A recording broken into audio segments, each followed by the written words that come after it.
Well, that's our lead today, and we're crossing over to Abuja, where we've got our first guest today. Markwe.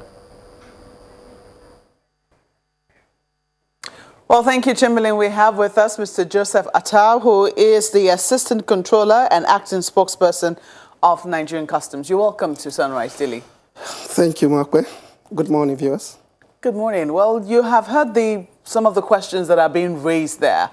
Can you first of all tell us, how did the Nigerian Customs get a tip-off? Because this consignment had already left the port, was already on its way to its final destination, when it would seem that it was accosted again and they decided to take it back to base to do a search. What precisely happened?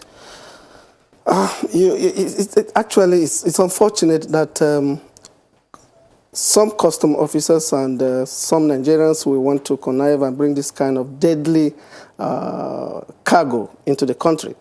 As you know, we have our customs intelligence unit, operatives of the intelligence units all over our terminals, seaports, airports, borders, and all that.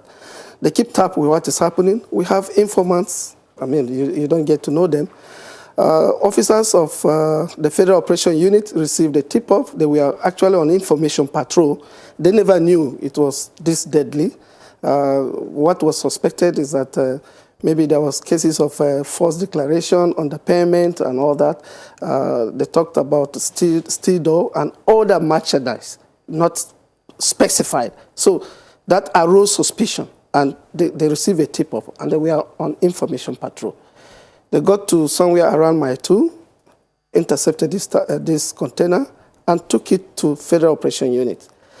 Their suspicion became heightened when invitation made to the clearing agent to come for examination.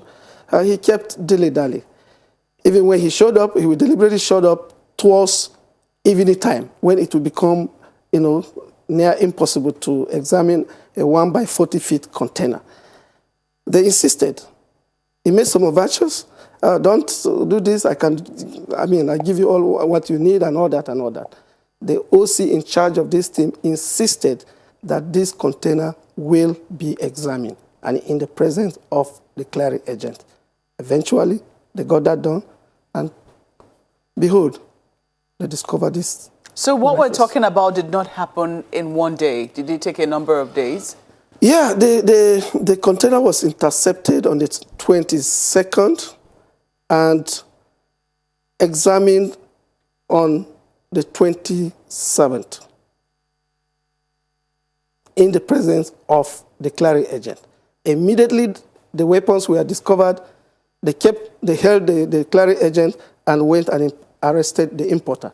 So we have the importer, we have the clearing agent, and we have even the motor boy that was taking the consignment to a destination, somewhere around, we understand they were heading to somewhere around Festac. Well, it's definitely very disturbing because, first of all, you said that, the tip-off did not quite state that there were arms in it, that there were suspected case of perhaps under declaration, under payment of duty, but then, the Nigerian Customs insisted, the OC in charge insisted on searching it to be really sure of what was in it.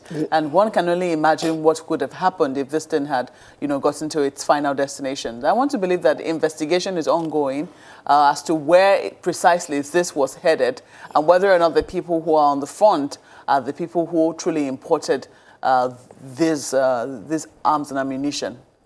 Yes, as I told you, the importer is already arrested. The clearing agent is already arrested.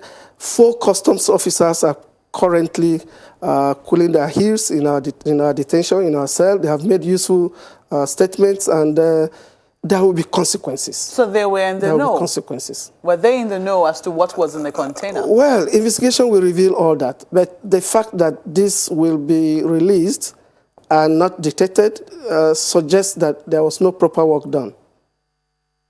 And there will be consequences for that. But then it raises questions as to, the kind of scrutiny we have in our ports.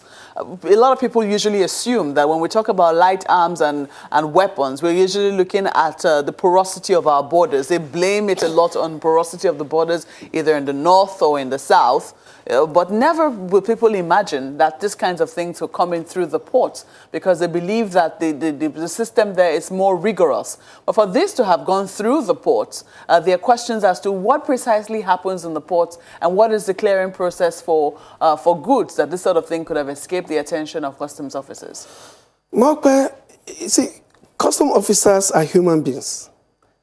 Importers are human beings. Clearing agents are human beings. And when you are dealing with human beings, you are bound to have one or two out of 100 or 1,000 that are either ready to compromise, or they are lazy, they don't do due diligence, or a combination of all.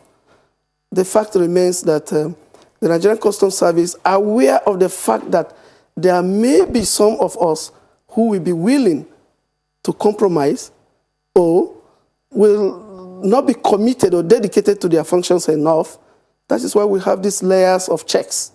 That's why we have the intelligence unit, we have the federal operation unit, and we have the compliance team. The idea is to counterbalance, police the police. We are aware. Just as you have one or two bad custom officers, we have a whole lot more who are ready to insist that the wrong must be corrected. And that's why you have these seizures. But tell us about, the process. I am just a little curious, because initially I was saying that not every container that comes in through the Nigerian ports will be, checked.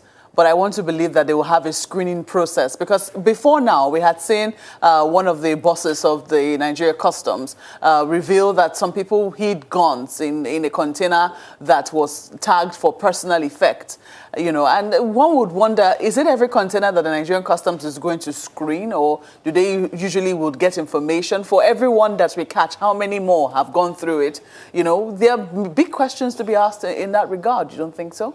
Yeah, talking about screening and examination brings to mind the need for technology. Talking about scanners, things that will help us do our job more effectively and efficiently.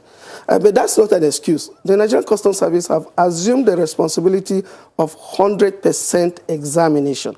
So the onus lies on customs operatives to ensure that every container that is released is properly and 100% examined. That's what we are doing until such a time when we have scanners, we have cutting-edge technology that can help us do this thing timeously. But for now, we must insist on 100% examination, even if it is going to be 1 or 2 containers a day.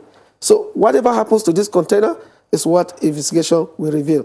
And as I said earlier, there will be consequences. In other words, right now we do not have scanners? Well, the scanners are not working. Most of our ports these days we don't have scanners, and that's why the Comptroller General have directed 100% examinations of containers. Is it for all? It can definitely not be for all containers. Well, that's our position. You just have to examine 100% because you never know what might be inside. Because, on the one hand, you have to combine efficiency